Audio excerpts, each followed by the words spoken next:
Pro-Palestinian protests continue on college campuses nationwide, keeping universities on high alert. Yeah, police in New York City getting involved in demonstrations at Columbia University. About 230 people were arrested there overnight. A number of protesters had occupied one of the school's academic buildings. Those in the hall faced burglary, criminal mischief, and trespassing charges. Law enforcement officials say the protests may have been taken over by outside agitators. New York City Mayor Eric Adams says he's working to keep order. Yeah, students have a right to protest, and free speech is the cornerstone of our society. But as our major concern, we knew and we saw that there were those who were never concerned about free speech. They were concerned about chaos. And today, an encampment that was set up at Columbia University is now cleared. Meantime, an encampment has been formed by students at UNC Charlotte, who also continue to protest over the conflict in Gaza. Students in Charlotte and at other schools in the Carolinas are among those calling for administrators to reconsider their affiliations to organizations with stakes in the war. WCNC Charlotte's Myles Harris is live at UNC Charlotte today. Myles, walk us through what's happening out there.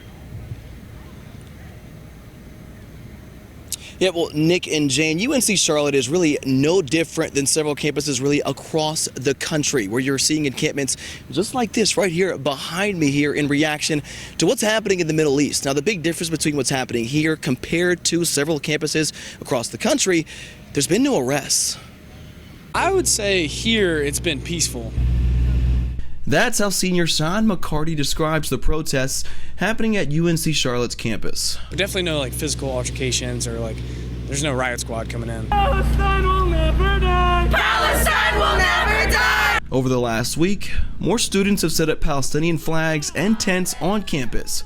The University of North Carolina at Charlotte Encampment Coalition is leading the charge, and they're voicing discomfort with the university's ties to an archaeological project called Mount Zion, which, according to the organization, directly promotes the displacement of Palestinians within Palestine. The protests happening on UNC Charlotte's campus is just one of several happening across the country. Here in the Carolinas, demonstrations have also taken place at UNC Chapel Hill, where some students have been arrested. All of this in an effort to raise awareness over the Israel-Hamas conflict. I do like that they're bringing awareness to it, but also not being destructive or, being violent about it. And those visiting campus, like Jaylon Lewis, are pleased to see students exercising their freedom of speech. I think that it's really great that people are out here, bringing awareness to the situation. I mean, this is something that's going on in the world, and I think everybody should know a little bit more about it. As long as everything's safe, I have no problem with people exercising their freedom of speech.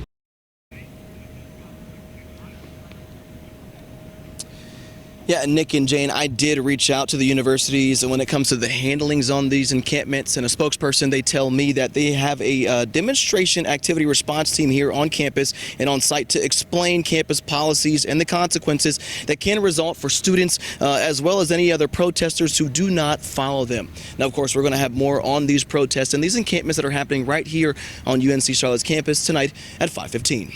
But for now, reporting live here at UNC Charlotte, I'm Myles Harris, WCNC Charlotte.